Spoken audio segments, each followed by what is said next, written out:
सभी साथियों को नमस्कार, जय हिंद। कैसे हैं आप सभी लोग? उम्मीद करता हूं कि ठीक हैं, अच्छे हैं, मस्त हैं, स्वस्थ हैं और अपनी पढ़ाई को आप लोग अच्छे ढंग से जारी रख पा रहे हैं। तो साथियों देखिएगा, आज जो अपन क्लास शुरू करने वाले हैं वो क्लास कौन सी होनी है? आज अपन भारत की जनगणना के बारे में बातचीत करने वाले हैं। भारत की जनसंख्या के बारे में अपन लोग चर्चा करने वाले हैं। आप साथियों के मैं एक बार के लिए कमेंट चेक कर लेता हूं।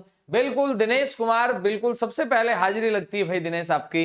आप बिल्कुल एक्टिव स्टूडेंट हैं और भारत माता की जय। प्रेम आ गया है गुरुजी, पगे लागू भाई। राजी रहिएगा, आराम आनंद करो, बिल्कुल भगवान खूब थन राजी रखे। हाँ जी, हाँ। इसके बाद देखिएगा अपने और साथी जुड़ चुके हैं और अपन बिना किसी भूमिका बनाए हुए क्लास को शुरू कर देते हैं। सुनिएगा, सबसे पहली बात तो आपकी क्या है, आपको क्या ध्यान रखना है यहाँ पे। सबसे पहला मुद्दा क्या बनता है, आपके सामने दो चीजें आएंगी, है ना। एक तो आएगी जनसंख्या और एक आपके सामने शब्द आएगा जनगणना। इन दोनों ही शब्दों में फर्क है क्या, आपको ध्यान रखना है। यानी यहां दो शब्द में लिख रहा हूं, एक जनसंख्या लिखा है मैंने और एक लिखा है जनगणना। यानी इस प्रकार से मैं यहां पर इन दोनों शब्दों को लिख देता हूं। एक मैंने लिखा जनसंख्या और जनसंख्या के बाद में दूसरा मैंने लिख दिया जनगणना। आप तो ये बता दीजिएगा कि जनसंख्या है ये किस सूची का विषय है और जनगणना किस सूची का विषय है। आप ये बता दीजिएगा मुझे कि जनसंख्या है ये किस सूची का विषय है और जनगणना किस सूची का विषय। साथियों गौर करना, मैं यहां पर आपको बताऊं कि जनसंख्या जो है ये समवर्ती सूची का विषय है। जनसंख्या कौन सी सूची का विषय है? अपने संविधान में समवर्ती सूची का विषय है। जबकि बात करते हैं जनगणना ये संघ सूची का विषय है। इसका मतलब क्या हुआ सर, मैं बताता हूं। इसका मतलब ये हुआ कि जनगणना संबंधित जो भी कानून बनेगा, नियम बनेगा, उन नियमों को, कानूनों को बनाने का काम केंद्र सरकार करेगी जनगणना के बारे में। जबकि बात कर रहे हैं अपन जनसंख्या की, कि जनसंख्या से संबंधित अगर कोई योजनाएं संचालित की जाएंगी, चाहे वो किसी भी टाइप की योजना है, चाहे वो एक लिंगानुपात बढ़ाने को लेकर ही क्यों नहीं है, वो तमाम जो काम है वो कौन करेगा? वो आपकी दोनों सरकारें करेंगी। कहने का मतलब यूं हुआ कि जनसंख्या और जनगणना ये दोनों अलग अलग मुद्दे हैं और इसका कानून है केंद्र बनाएगी, यहां कानून दोनों सरकारें बनाएगी। यानी मैं यहां कह सकता हूं यहां पे कानून बनाने का जो काम है ये केंद्र सरकार करती है और यहां पर कानून बनाने का जो काम है ये केंद्र व राज्य दोनों सरकारें करती हैं। याद रखना आपको, यानी जनसंख्या से संबंधित अगर बात की जाती है कि अपने को कानून बनाना है तो केंद्र और राज्य दोनों सरकारें बनाएंगी, और बात जब जनगणना के आएगी तो यहां एक ही सरकार बनाएगी, वो केंद्र। और यहां आप नोट करके स्पेशल लिख लेना, यहां आप नोट करके स्पेशल लिख लीजिएगा। और वो आपको क्या लिखना है? अनुच्छेद 246 आपको लिख लेना है। अनुच्छेद 246, अनुच्छेद 246 के तहत, इसके तहत अनुच्छेद 246 के तहत जनगणना, अनुच्छेद 246 के तहत जनगणना संबंधी, अनुच्छेद 246 के तहत जनगणना संबंधित कानून, जनगणना संबंधित कानून बनाने की शक्ति, जनगणना संबंधित कानून बनाने की जो शक्ति है ये किसके पास है? तो आपका उत्तर आएगा संसद के पास है। किसके पास है? संसद के पास है। आपको याद रखना है अनुच्छेद 246 के तहत भारतीय संविधान संसद को ये पूरा अधिकार देता है कि वो जनगणना संबंधित क्या करे? वो कानून बनाए। किससे संबंधित है? जनगणना संबंधित कानून बनाए। हाँ जी, हाँ, राम राम भाई, राम राम, बिल्कुल।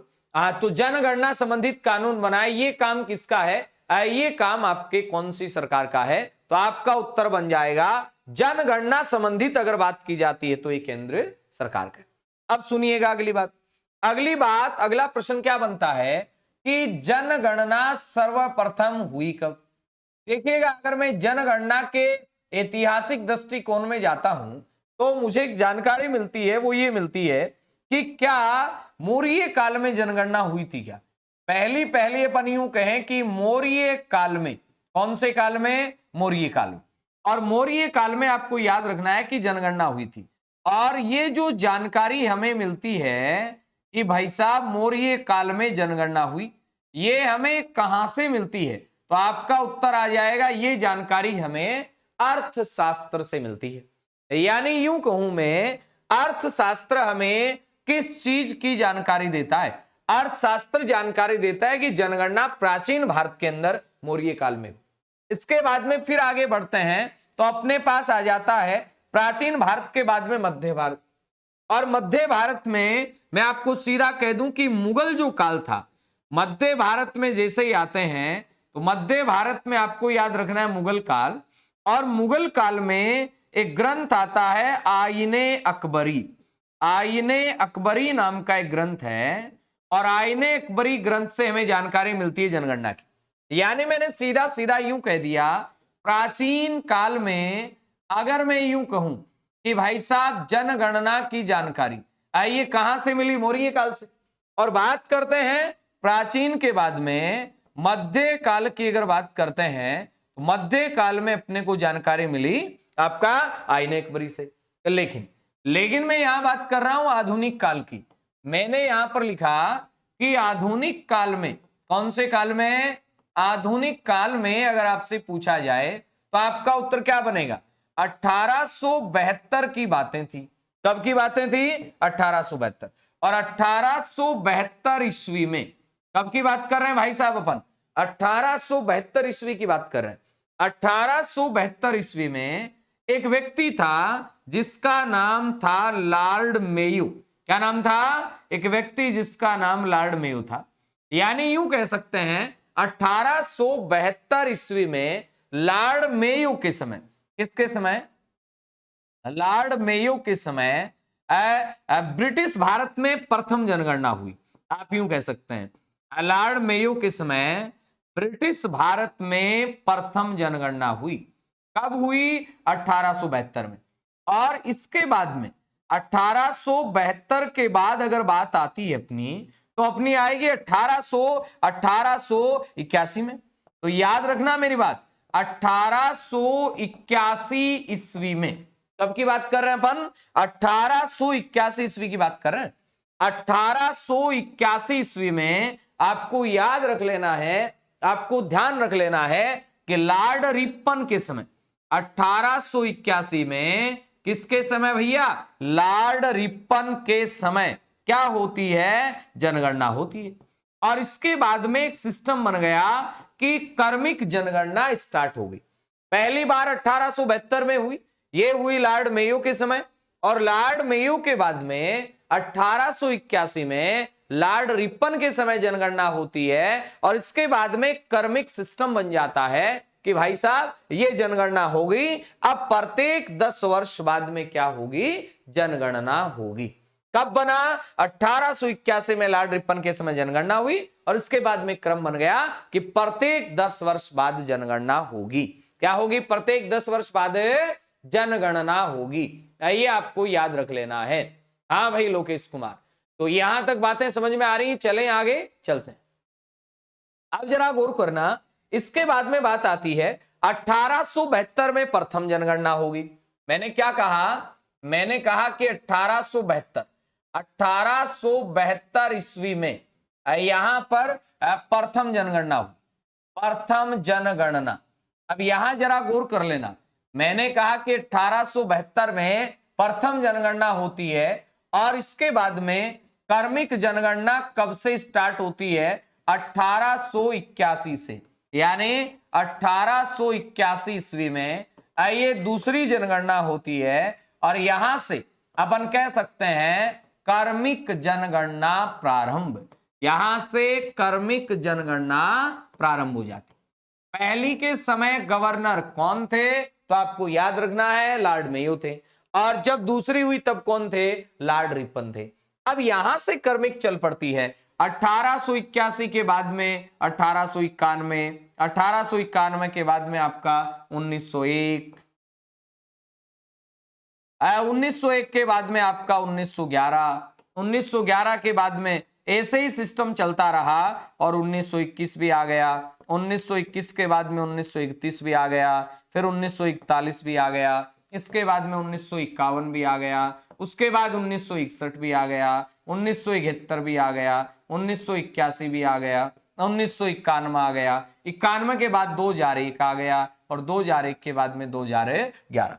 आपको ये देखना है स्वतंत्र भारत में आइए प्रथम जनगणना 1951 में हुई थी, यानी यहां गौर कर लेना, यहां मेरा प्रश्न बन जाएगा स्वतंत्र भारत की, स्वतंत्र भारत की प्रथम जनगणना, स्वतंत्र भारत की आइए प्रथम जो जनगणना है आइए कब होती है, आपका उत्तर बनेगा स्वतंत्र भारत की प्रथम जनगणना ये 1951 में होती है। अगर अपन यहां से क्रम लेके चलते हैं, ऐसे अपन 1 नंबर मानते हैं, ये 2 नंबर, ये 3 नंबर, ये 4 नंबर, फिर ये 5 हो गया, ये 6 हो गया, 7 हो गया, 8 नंबर पे आ गई, ये 9 नंबर पे आ गई, ये 10 नंबर पे, ये 11 नंबर पे, ये 12 नंबर पे, ये 13 पे, ये 14 नंबर पे और ये 15 पे, यानी 2011 की जनगणना ये 15वीं जनगणना है। ये कैसी जनगणना है, ये 15वीं जनगणना है। लेकिन याद रख लेना मेरी बात को, ये 15वीं जनगणना है 2011 वाली, लेकिन स्वतंत्रता के बाद में 7वीं।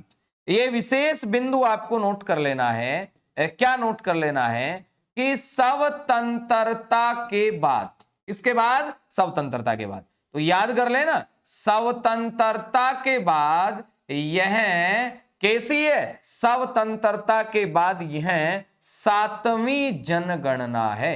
स्वतंत्रता के बाद यह कैसी जनगणना है, 7वीं जनगणना है, कि स्वतंत्रता के बाद एक ही हुई, एक के बाद 2, 3, 4, 5, 6 और 7, तो स्वतंत्र भारत की 2011 में कैसी जनगणना हुई, आपका उत्तर आ जाएगा 7वीं। फटाफट लिखिएगा, फिर अपन आगे चलते हैं और बातें करते हैं, जल्दी से याद कर लेना भाई साहब आप, है ना। हाँ, अब बात आती है कि विश्व में आधुनिक किस्म की जो जनगणना है ना, ये कहां हुई थी सबसे पहले, ये अमेरिका में हुई थी, है ना। वैसे तो विश्व में पहली जनगणना स्वीडन में हुई थी, यहां पे मैं लिखवा देता हूं, विश्व में प्रथम जनगणना, आप लिख लीजिएगा, विश्व में, हाँ, विश्व में प्रथम जनगणना, विश्व में प्रथम जनगणना ये कहां हुई, तो आपका उत्तर आएगा विश्व में प्रथम जनगणना स्वीडन में हुई। विश्व में प्रथम जनगणना कहां हुई, स्वीडन में। आपका उत्तर बनेगा कब हुई स्वीडन में, 1949 में। कब हुई, 1949 में, sorry sorry sorry sorry sorry 1749 आएगा, 1749, ये हो गया 1749। इसके बाद में बात आती है कि विश्व में आधुनिक किस्म की, विश्व में आधुनिक किस्म की प्रथम जनगणना, विश्व में आधुनिक किस्म की प्रथम जनगणना ये कब होती है, तो आपका उत्तर बनेगा ये होती है भाई साहब 1790 में। और ये कहां होती है, तो याद रख लेना ये होती है अमेरिका में। विश्व की आधुनिक किस्म की प्रथम जनगणना ये 1790 में होती है, और 1790 में कहां होती है, आपका उत्तर बनेगा जी अमेरिका में होती है। विश्व में प्रथम जनगणना स्वीडन में हुई 1749 में, विश्व में आधुनिक किस्म की प्रथम जनगणना यह 1790 में कहां होती है, यह अमेरिका। अब आप करेंगे कि 2011 की जनगणना की बात तो करेंगे ही करेंगे, उससे पहले आपको यह लिखना है कि जनगणना, जनगणना संपन्न करवाने के लिए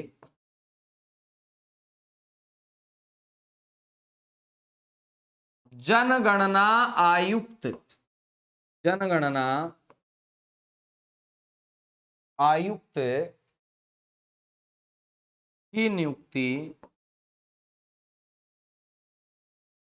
नियुक्ति राष्ट्रपति द्वारा की जाती है,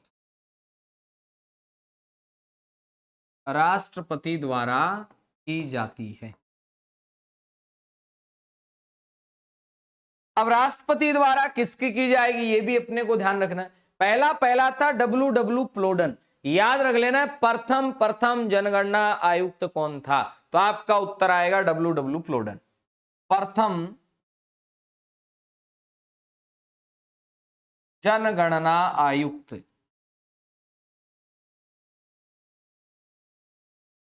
प्रथम जनगणना आयुक्त कौन था, डब्ल्यू प्लोडन। उसके बाद में आप लिखिएगा स्वतंत्र भारत का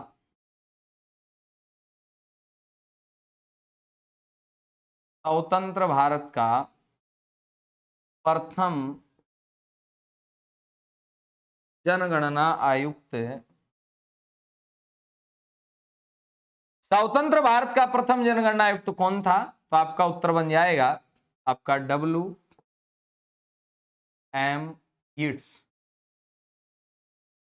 आइए, स्वतंत्र भारत के प्रथम आपके क्या थे, जनगणना आयुक्त थे। इसके बाद प्रश्न बनेगा प्रथम भारतीय जनगणना आयुक्त था RA गोपालास्वामी। प्रथम भारतीय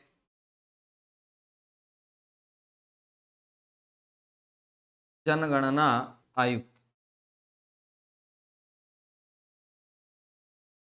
RA गोपालास्वामी कौन थे, RA गोपालास्वामी। ये प्रथम भारतीय जनगणना आयुक्त थे, RA गोपालास्वामी। स्वतंत्र भारत का प्रथम जनगणना आयुक्त था WM यीट्स था, और प्रथम जनगणना आयुक्त कौन थे, डब्ल्यू प्लोडन थे। ठीक है, अब जरा देखिएगा, आपके कमेंट देख लेता हूं मैं, क्या आप लोग कह रहे हैं। हाँ जी, हाँ भाई, हीरालाल कह रहा है 1790 में, बिल्कुल 1790 में हुई थी। चलें आगे, चलते हैं।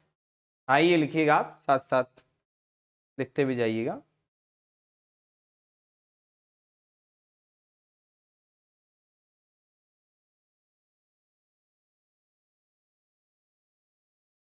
अब देखिएगा भाई साहब, होता क्या है ना, इसके बाद में आगे अपने को ये ध्यान देना है कि भारत की जनगणना से संबंधित अब और किस टाइप के प्रश्न हैं वो अपने बन रहे हैं। ठीक है, हाँ जी, देखते हैं। अब प्रश्न बनेगा 2011 की जनगणना के समय जनगणना आयुक्त कौन था। अच्छा प्रश्न है। प्रश्न यूं बना कि 2011 की जनगणना के समय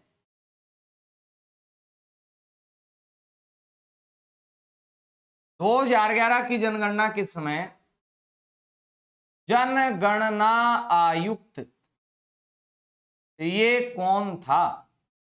आपका उत्तर आ जाएगा 2011 की जनगणना के समय जो जनगणना आयुक्त था ये C चंद्रमौली था। कौन था, C चंद्रमौली, याद रख लेना।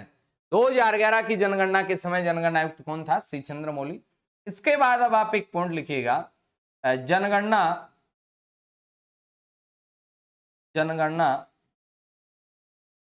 2011 का नारा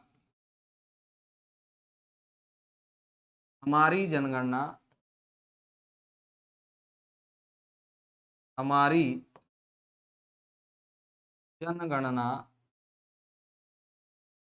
हमारा भविष्य,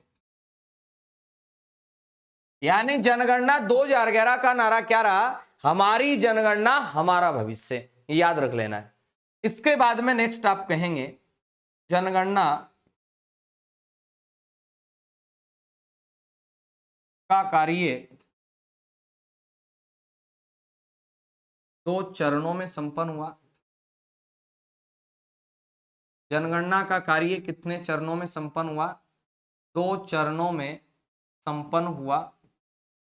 इसके बाद नेक्स्ट पॉइंट आप लिखेंगे 2 चरणों में संपन्न होता है। जनगणना के समय भारत में 28 राज्य व 640 जिले थे। आप कहेंगे राज्य तो आज भी 28 है भाई साहब, पहले तेलंगाना नहीं था, आज जम्मू नहीं है, आज स्थितियां बदल गई। इसके बाद में आप लिखेंगे जनगणना 2011 में प्रति व्यक्ति खर्च 18 रुपये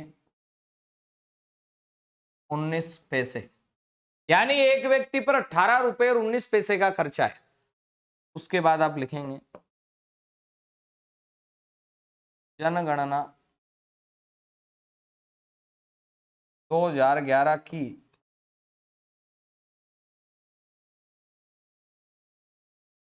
संदर्भ तिथि,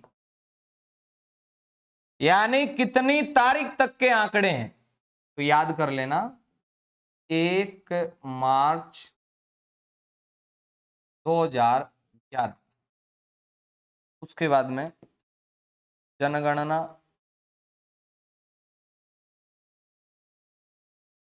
2011 की घोषित तिथि, आइए ये आपको याद कर लेना है 31 मार्च 2011, यानी जिस दिन आंकड़े घोषित किए गए वो तो थी 31 मार्च 2011, और जब तक के आंकड़े आज हैं, आप देख रहे हैं, पढ़ रहे हैं, आप हम सभी, वो तारीख कौन सी थी? 1 मार्च 2011 थी। फटाफट इनको लिखिएगा, फिर आगे चलते हैं अपन और करते हैं बातें। जनसंख्या का अध्ययन क्या कहलाता है? डेमोग्राफी कहलाता है, ये याद कर लेना। जनसंख्या के अध्ययन को क्या कहते हैं? आपका उत्तर आ जाएगा जनसंख्या का जो अध्ययन है वो कहलाता है डेमोग्राफी। क्या कहलाता है? डेमोग्राफी कहलाता है। ये आपको याद कर लेना, बड़ा अच्छा प्रश्न है, ठीक है ना। जनगणना के लिए जो शुभंकर तैयार किया गया था वो किस बंदे ने किया था? है ना, जनगणना अधिनियम भी बना था। हाँ जी, अब जरा गौर कीजिएगा। हाँ, अब आप आगे लिख सकते हैं जनगणना जनगणना अधिनियम 1948 1961 ईस्वी में 1961 ईस्वी में पृथक से 1961 ईस्वी में पृथक से गृह मंत्रालय के अधीन, पृथक से गृह मंत्रालय के अधीन जनगणना विभाग की स्थापना की गई। जनगणना विभाग की स्थापना की गई, यानी याद रख लेना गृह मंत्रालय के अधीन। कौन से मंत्रालय के अधीन है? गृह मंत्रालय के अधीन जनगणना विभाग की जो स्थापना है ये कब की जाती है? 1961 में की जाती है, अलग से याद कर लेना। और जनगणना अधिनियम कब बनता है? तो याद कर लेना 1948 में। 1948 में कौन सा अधिनियम बनता है? जनगणना अधिनियम बनता है, ठीक बात है। इसके बाद में आप क्या कह सकते हैं? जनगणना 2011 का शुभंकर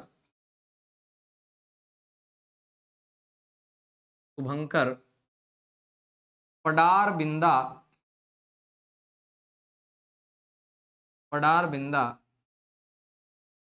रथ द्वारा, पडार बिंदा रथ ये केरल के निवासी थे।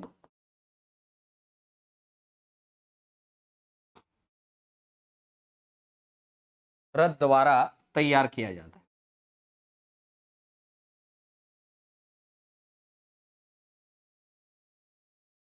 यानी पडार बिंदारथ नाम का एक आदमी था केरल का, उनके द्वारा जनगणना 2011 का एक शुभंकर तैयार किया जाता है, एक लोगो डिजाइन किया जाता है। अपन यूं कहें इस प्रकार से था, इसमें एक घर बना दिया गया है ना, ये एक घर बना दिया गया, यहाँ पर इस पे 10 भुजाओं का एक तारा बना दिया गया। उसके बाद एक महिला यहाँ पर खड़ी कर दी गई, जो क्या कर रही थी, जो आपका जनगणना कर रही थी, है ना। ये महिला यहाँ पर खड़ी कर दी जाती, परगणक महिला जिसे अपन कह सकते हैं, और इस टाइप से एक शुभंकर तैयार कर दिया जाता है। ठीक है,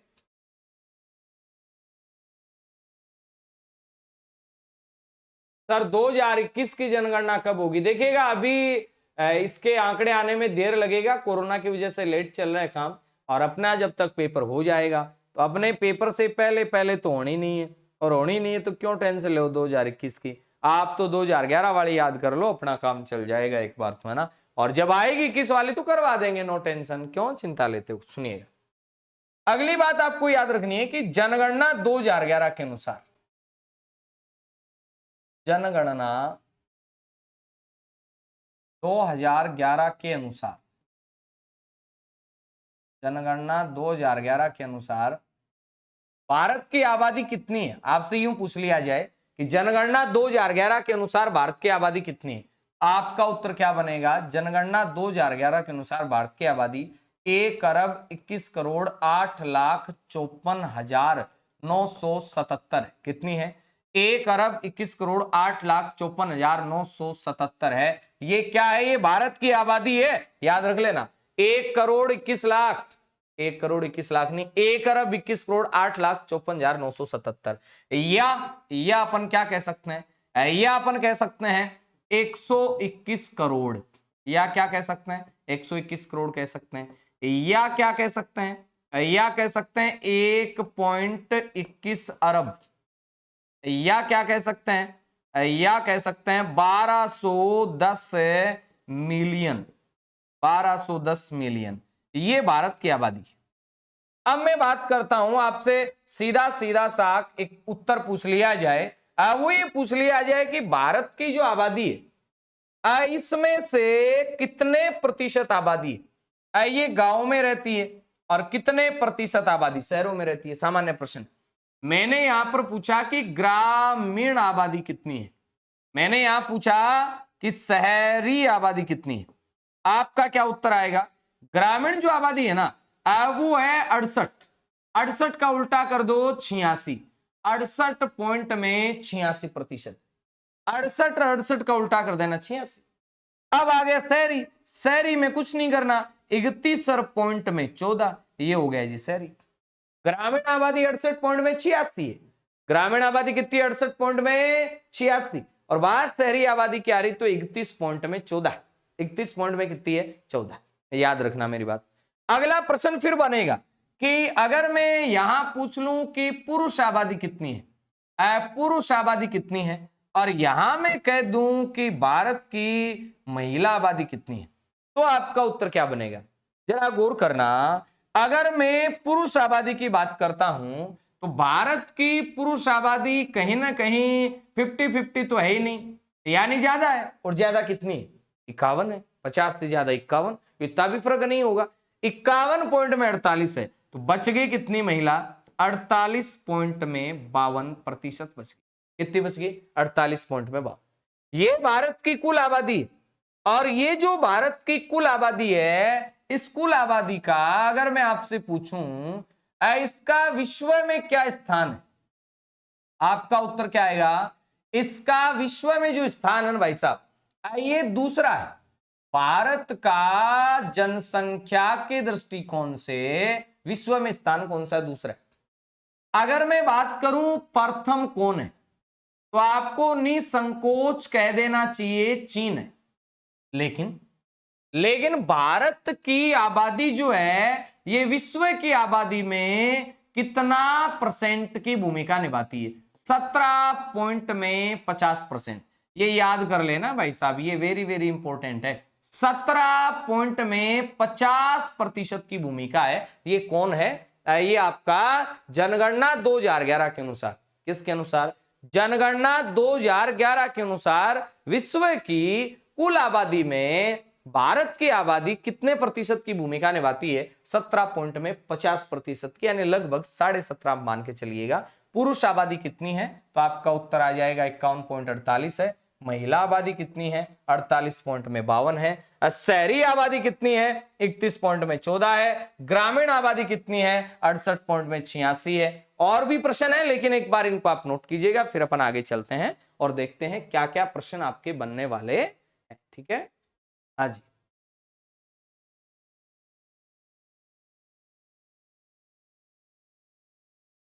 हाँ जी, हीरालाल जी कह रहे हैं, आप जो भी कह रहे हैं आपकी बात मैंने सुन ली है। हम्म,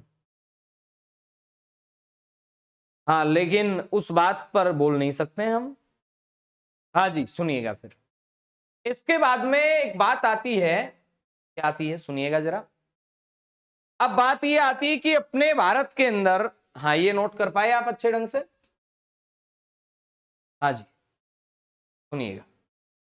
अब बात आती है कि भारत में सर्वाधिक जनसंख्या है ये कहां पर है और सबसे कम जनसंख्या कहां पे? मान लो आपसे प्रश्न आ जाए कि भारत में 28 राज्य हैं, मैं यहां पर लिख दूं सर्वाधिक जनसंख्या वाले राज्य, सर्वाधिक जनसंख्या वाले राज्य,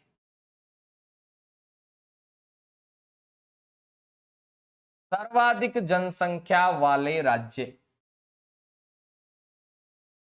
ये तो कौन से हैं? और यहां मैं लिख देता हूं न्यूनतम जनसंख्या वाले राज्य, न्यूनतम जनसंख्या वाले राज्य। अब साथियों गौर करना मेरी बात पर, सबसे ज्यादा जनसंख्या कहां पे? आपको एक ही लाइन याद करनी है, वो क्या करनी है? उमा भी, उमा भी पश्चिम बंगाल में आ गई, आ गई, आ गई, आ गई। 3 बार बोलना है इसको, उमा भी पश्चिम बंगाल में आ गई, आ गई, आ गई। याद करना है, उमा भी पश्चिम बंगाल में आ गई, आ गई, आ गई, आ गई, तो जनसंख्या बढ़ गई। और न्यूनतम में आपको याद क्या रखना है? न्यूनतम में आपको याद रखना है सिम्मी अरुण से मिलने गोवा चली गई, चली गई, चली गई। सिम्मी अरुण से मिलने गोवा चली गई, चली गई, चली गई, चली गई, चली गई, चली गई, तो जनसंख्या कम हो गई। और आ गई तो जनसंख्या ज्यादा हो गई। बस इतनी बात याद करनी है। सुनो फिर, प्रश्न बन रहा है क्या? प्रश्न बना जो भी बना, अब जरा गौर करना मेरी बात पर। उमा भी मतलब उत्तर प्रदेश, कौन सा प्रदेश हो गया? उत्तर प्रदेश। इसके बाद में मैं से मध्य प्रदेश मत कर देना, मां की मात्रा आ रही है महाराष्ट्र। बी से आ गया बिहार, पै से आ गया पश्चिम बंगाल, पै से क्या आ गया? पश्चिम है बंगाल। इसके बाद में बात आई न्यूनतम जनसंख्या वाले राज्य, इनमें नंबर 1 पे बात आती है सिक्किम, सिक्किम के बाद बात आती है मिजोरम, मिजोरम के बाद बात आती है अरुणाचल प्रदेश, अरुणाचल प्रदेश, और अरुणाचल प्रदेश के बाद में बात आती है गोवा। ये सर्वाधिक जनसंख्या वाले 4 हैं, ये न्यूनतम जनसंख्या वाले 4 हैं, याद कर लो। सर्वाधिक में याद कर रहे हैं उमा भी पश्चिम बंगाल में आ गई, आ गई, आ गई, तो जनसंख्या बढ़ गई, बढ़ गई, बढ़ गई। सिम्मी अरुण से मिलने गोवा चली गई, चली गई, तो जनसंख्या कम हो गई। बस इतनी तो बात याद रखनी, और क्या करना आपको? कुछ नहीं करना।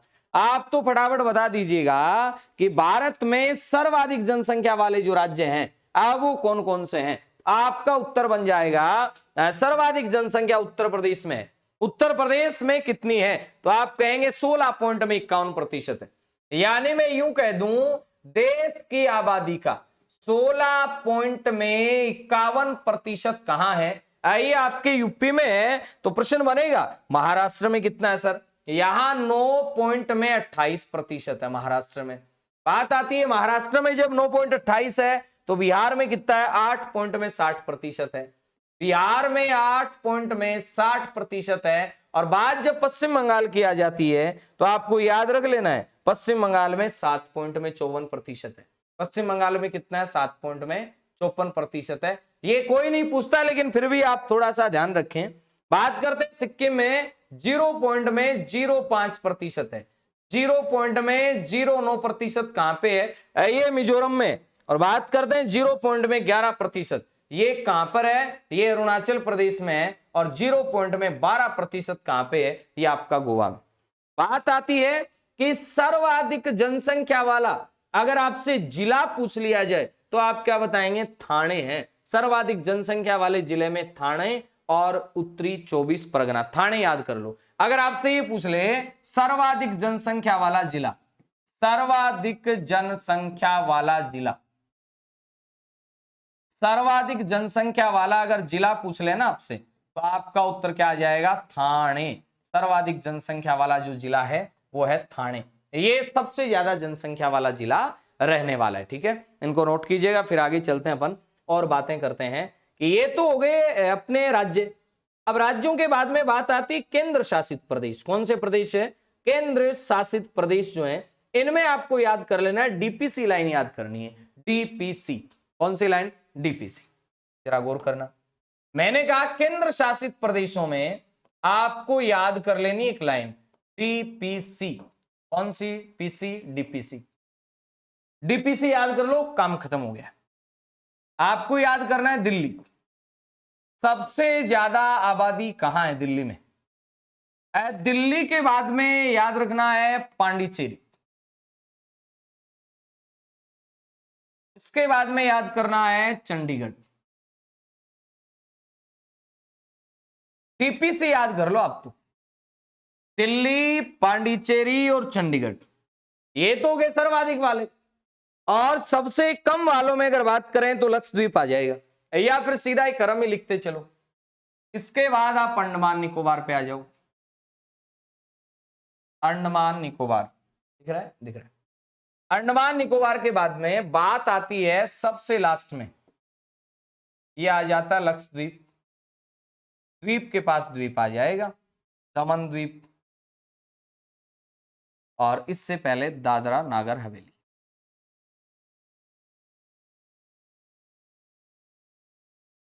ये 2011 की बात है। अभी आप कहो कि अब तो 8 हो गए ना केंद्र शासित प्रदेश, उस समय तो 7 ही थे। 1 नंबर पे ये, 2 पे ये, 3 पे ये, 4 पे ये है, 5 पे ये है, 6 पे ये है और 7 पे ये है। ये आपको याद रख लेना है। ठीक है, याद रख पाएंगे? बहुत बढ़िया, लिखो फिर फटाफट। याद ही रख पाएंगे तो लिख भी लो भैया।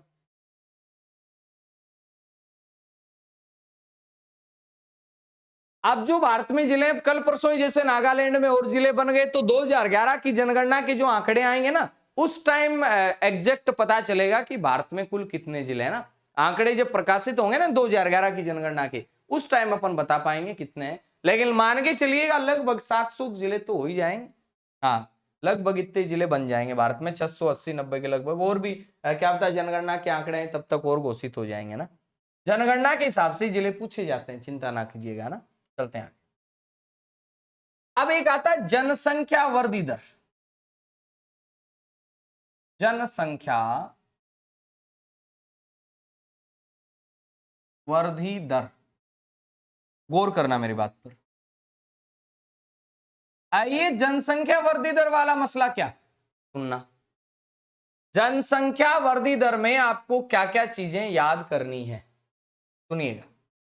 पहली बात तो ये याद करनी है कि ये 1 वर्ष से नहीं निकाली जाती, ये 10 वर्ष से निकाली जाती है, इसलिए इसको दशकीय वृद्धि दर कहते हैं। और दशकीय वृद्धि दर निकालने का फॉर्मूला आपसे पूछा जा सकता है। आपका उत्तर क्या बनेगा? P2 माइनस P1 बटे में P1 और गुणा में।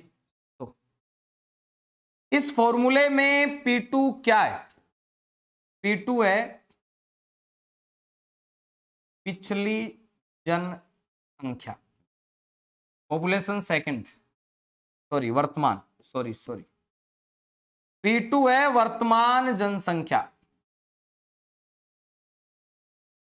और P1 यहां पर है पिछली जनसंख्या।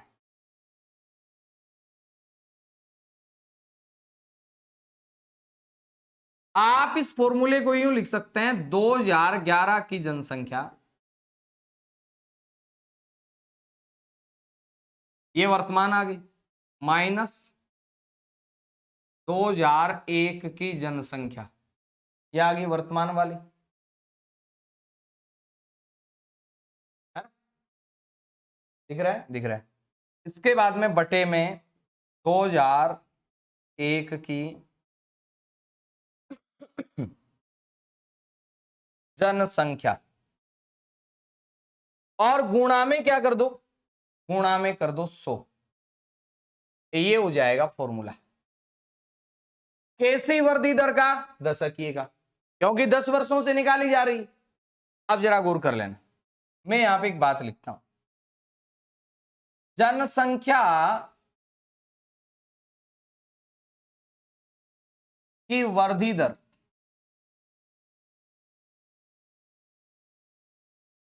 तीन कारकों से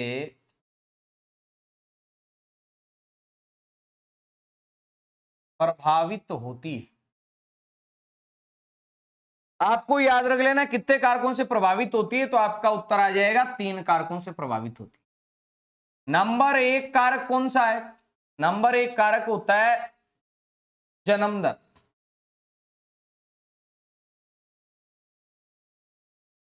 जन्म दर। नंबर दूसरा कारक कौन सा होता है, मृत्यु दर। और नंबर तीसरा कारक कौन सा होता है, प्रवास।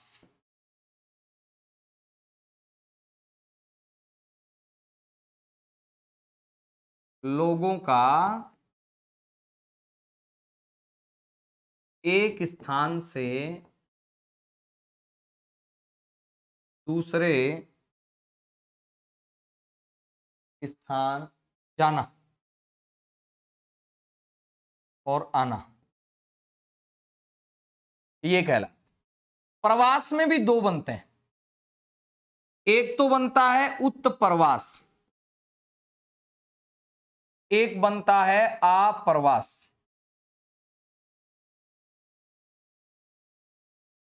उत्प्रवास का मतलब क्या है, यहां से जाना। अप्रवास का मतलब है यहां आना। मान लो आप जयपुर से गए हैं तो जयपुर के लिए उत्प्रवासी हैं, और आप जयपुर से गए मुंबई में चले गए तो वहां के लिए अप्रवासी।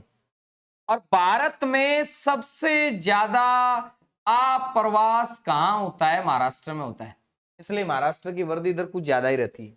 और भारत में सबसे ज्यादा जो उत्प्रवास रहता है ये कहां होता है, ये उत्तर प्रदेश में होता है। भारत में सबसे ज्यादा उत्प्रवास जो होता है ये उत्तर प्रदेश से होता है, और सबसे ज्यादा अप्रवास कहां से होता है, महाराष्ट्र से होता है प्रवास। अब मैंने कहा कि जन्म दर, जन्म दर मान लो ज्यादा है और मृत्यु दर कम है, तो जनसंख्या क्या होगी, बढ़ेगी। मृत्यु दर ज्यादा हो जाएगा तो जनसंख्या क्या हो जाएगी, घट जाएगी। मैंने कहा जन्म दर की अधिकता, जन्म दर की अधिकता, तो याद रख लेना यहां पर कैसी मृत्यु दर, सॉरी कैसी वृद्धि देखने को मिलेगी, यहां पर धनात्मक वृद्धि देखने को मिलेगी। और मान लेते हैं किसी स्थान पर मृत्यु दर की अधिकता है, तो वहां पर कैसी वृद्धि देखने को मिलेगी, ऋणात्मक। यानी वहां लोग बढ़ने की बजाय क्या हो जाएंगे, घट जाए। याद रखना है, जन्म दर की अधिकता होगी तो धनात्मक वृद्धि, और मृत्यु दर की अधिकता होगी तो ऋणात्मक वृद्धि। 2 चीजें आपको याद रख लेनी है, एक धनात्मक एक ऋणात्मक। जन्म दर अगर ज्यादा है तो धनात्मक, और मृत्यु दर अगर ज्यादा है तो ऋणात्मक। प्रवास आपको बताई दिया, प्रवास प्रभावित करेगा ही जनसंख्या को, क्यों नहीं करेगा, है ना। हाँ जी, क्या यहां तक आपको बातें समझ में आ रही हैं, आ रही हैं तो मुझे बताइएगा।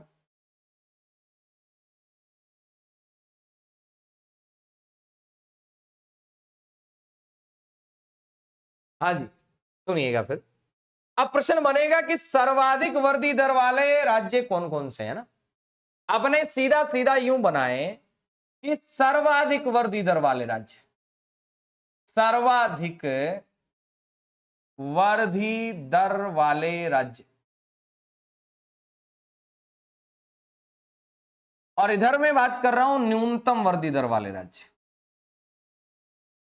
न्यूनतम वर्दी दर वाले राज्य। अपने से सामान्य प्रश्न पूछा है, सर्वाधिक में आपको याद रखना है में अरुण की बीबी से जम्मू में मिला। अरुण की बीबी है, वो कोई भी हो सकती है, अभी रिश्ता तय नहीं है रीजनिंग के अनुसार। में से याद रखना है मेघालय, मेघालय। अरुण से याद रखना है अरुणाचल प्रदेश, अरुणाचल प्रदेश। बी से याद रखना है बिहार, और जम्मू से याद रखना है जम्मू कश्मीर। इसी प्रकार आपको यहां देख लेना है, न्यूनतम ना करे, ना करे गोड, ना करे गोड किसी पे अंधा विश्वास है, ना करे गोड किसी पे अंधा विश्वास, ना करो रे अंधा विश्वास, है ना। ना से नागालैंड, करे से केरल, गो से गोवा, और अंधा से याद रखिएगा आंध्र प्रदेश। ये चीजें आपको ध्यान में रख लेनी है, थोड़ा सा ऊपर कर देते हैं याद। यानी सबसे कम जो वर्दी दर है वो कहां की है, याद रख लेना ऋणात्मक है यहां की, तो ये तो ऋणात्मक वर्दी दर वाला राज्य है। ऋणात्मक वर्दी दर वाला जो राज्य है ये कौन सा है, ये नागालैंड है। 2011 में एकमात्र राज्य यही था जिसमें ऋणात्मक वर्दी दर देखने को मिली थी, बाकी में तो धनात्मक ही है। मेघालय में 27.9 है भाई साहब, मेघालय में जो वर्दी दर है ये 27.9% है, लगभग 28 ही मान लो। मेघालय में कितनी है, 27.9 है। अरुणाचल में कितनी है, लगभग 26% है। बात अपन करते हैं बिहार की 25.4 है और जम्मू में 23.6। बिहार में कितनी है, ये 25.4% है, और जम्मू में कितनी है, 23.6% है। न्यूनतम की बात करते हैं तो नागालैंड, नागालैंड में याद करना है भाई साहब, यहां माइनस में 0.6, माइनस में 0.6% है यहाँ की वर्दी दर। बात करते हैं केरल की, तो केरल के अंदर वर्दी दर 4.9% थी। केरल में कितनी थी, 4.9% थी। गोवा में कितनी थी, 8.2% थी। और आंध्र प्रदेश की जब बात आती है तो याद कर लेना लगभग 11% यहाँ की वर्दी दर रही है आंध्र प्रदेश की। कितनी रही है, लगभग 11% आंध्र प्रदेश की वर्दी दर रही है। ये आपको याद कर लेना है। और ये आंकड़े अगर याद नहीं भी हो ना, ये वाले अगर नहीं भी हो तो चिंता नहीं करनी है, आपको टॉप वाले याद कर लेने, टॉप वाला याद कर लेना, ये वाला आंकड़ा तो आपको याद होना ही चाहिए, है ना। अब बात करेंगे आगे। अपने से ये पूछ ले कि सर्वाधिक वर्दी दर वाला जिला कौन सा है, ये अरुणाचल प्रदेश में आता है एक जिला, कुरुंग जिला। कुरुंग,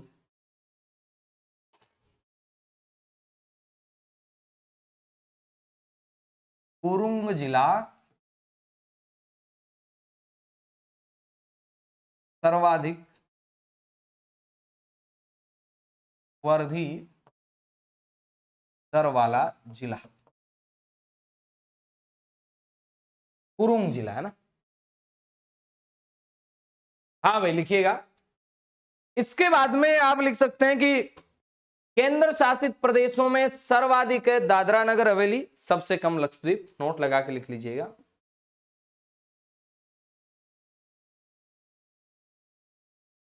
केंद्र शासित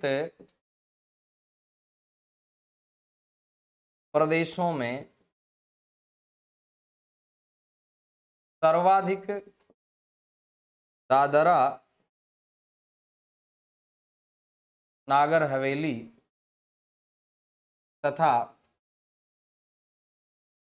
न्यूनतम, सर्वाधिक तो दादरा नागर हवेली है तथा न्यूनतम जो है, अच्छा दिखेगा नहीं, क्या कर देते हैं थोड़ा, तथा न्यूनतम लक्षद्वीप केंद्र शासित प्रदेशों में, है ना।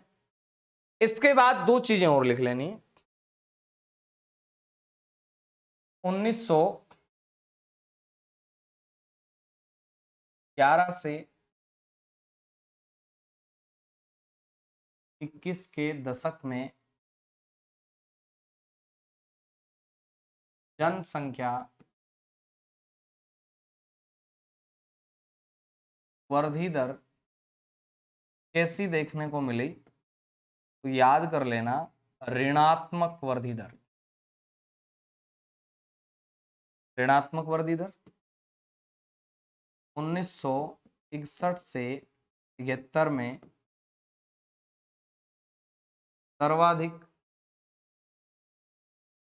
दशकीय वृद्धि दर देखने को मिली। यानी सबसे ज्यादा जो दशकीय वृद्धि दर है ये कब देखने को मिली, तो आपका उत्तर आ जाएगा 1961 से 71 में, और 1981 से, सॉरी 51 से 81 के काल को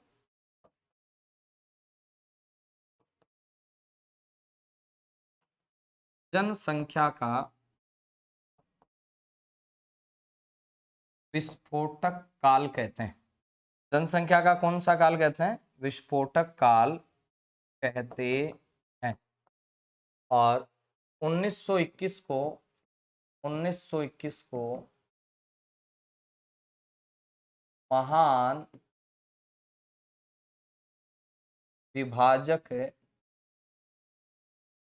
वर्ष कहा जाता है। यानी जो 1921 है उसको क्या कहा जाता है, जनसंख्या का महान विभाजक वर्ष कहा जाता है। 11 से 21 में ऋणात्मक वृद्धि दर रही थी और 61 से 71 में सर्वाधिक दशकीय वृद्धि दर देखने को मिली। ये थी अपनी आज की बातें, बाकी और भी करते हैं। आज के लिए इतना काफी है। जय हिंद।